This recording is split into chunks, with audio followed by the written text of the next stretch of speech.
Hi there my SD family. Welcome to my channel. তো আমার ফুলগুলো দেখে খুব পছন্দ হলো, দিয়ে আমি ওকে বললাম যে আমাকে একটা ফুল পেড়ে দিবি। তখন ও ফুল পাড়ার চেষ্টা চালিয়ে যাচ্ছে, কিন্তু শেষমেশ ফুলটা পাড়তে পারেনি এদিক থেকে।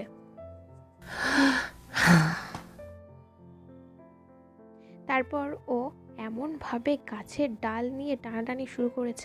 আমি বললাম টানিস না, ভেঙে গেলে ওই ডাল দিয়ে আমাদের পিটবে। বাহ, ও তারপরও চেষ্টা চালিয়ে যাচ্ছে।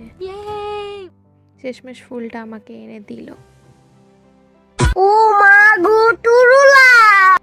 তাই বলি, চেষ্টা চালিয়ে যাও, তুমিও সফল হবে। তো আমার ভিডিও ভালো লাগলে like, comment, share and subscribe করে দেবেন। দেখা হচ্ছে নেক্সট ভিডিওতে। টাটা।